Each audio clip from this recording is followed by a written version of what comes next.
Boa tarde, vou deixar aqui a continuação do argumento em defesa da minha crença única.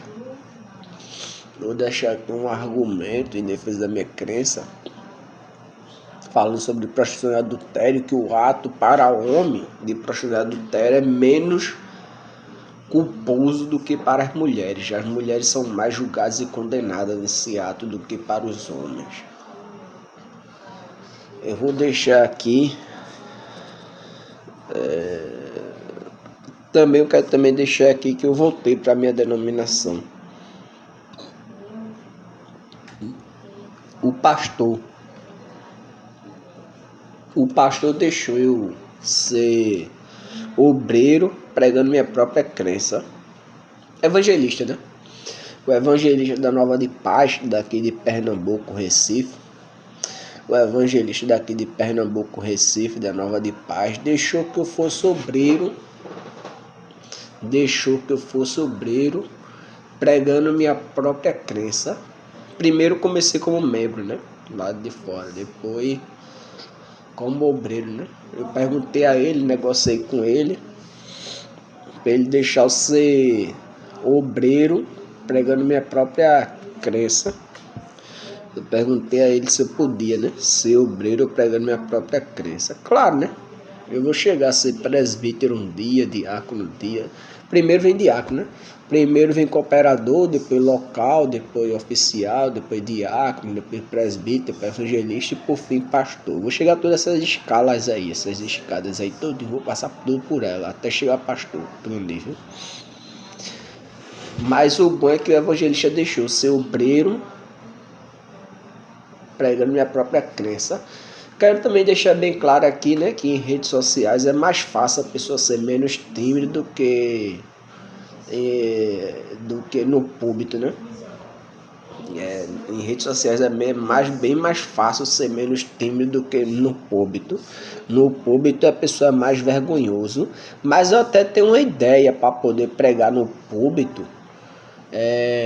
Para quem tem vergonha, para quem não se garante pregando, para quem tem vergonha não se garante pregando, para quem não tem palavra, né? Quem chega lá no púlpito e provavelmente chega no púlpito sem muita fé de que venha pregar tanto, porque as palavras lá vai sumindo tudinho da mente, vai dando branco e não deixa nada na mente.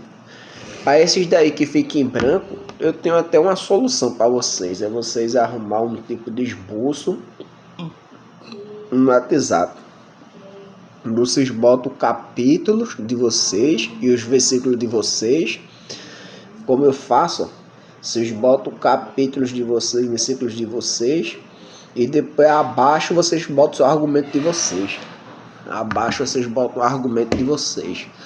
Abaixo você bota o argumento de vocês. Aí se vocês quiserem um esboço de 30 minutos, vocês fazem o esboço de 30 minutos. Vocês terminam o argumento de vocês, mas lá embaixo vocês botam já outros capítulos e versículos que é chegado ao primeiro. Aí depois vai lá e bota outros argumentos que é igual ao primeiro, para ajudar, né? Para estar na mesma pregação, nas mesmas palavras, sem sair dela, ok? Vamos lá para o meu argumento, o meu argumento em defesa da minha crença. Que diz assim, 2 Samuel, capítulo 20, versículo 3. 2 Samuel, capítulo 20, versículo 3.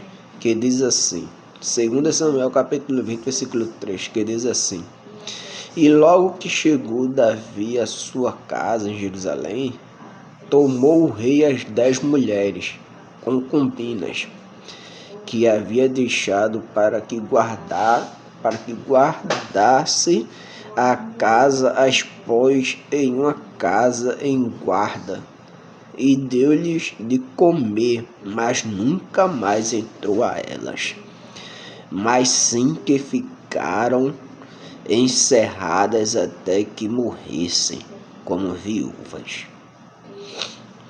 2 Samuel capítulo 3, versículo 2 Samuel capítulo 20, versículo 3, meu argumento agora. 2 Samuel capítulo 20, versículo 3. Aí mostra que o rei Davi, com as 10 mulheres concubinas, das quais o rei Davi tinha para ele, mas os deuses principais, os mesmos nunca julgou o rei Davi, por isso nunca condenou o rei Davi por isso. Por causa de concubinas, ou por causa dele ter muitas mais mulheres do que outros homens. E o filho dele também, Salomão.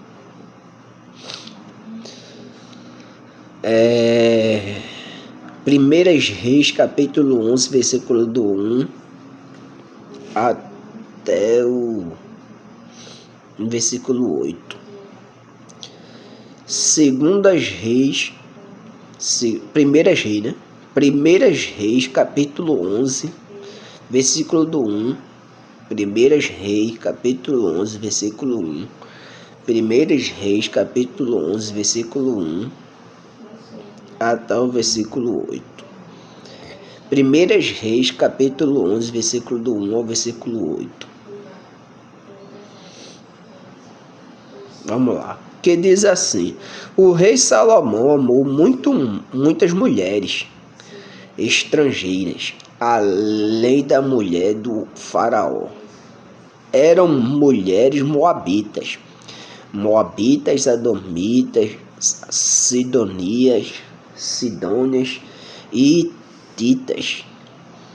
Elas eram das nações sobre as quais o Senhor tinha dito aos israelitas: vocês não poderão tomar mulheres dentre essas nações, porque elas os farão desviar-se para seguir os seus deuses. No entanto, Salomão apegou-se amorosamente a elas. Vamos no meu próprio continuação depois.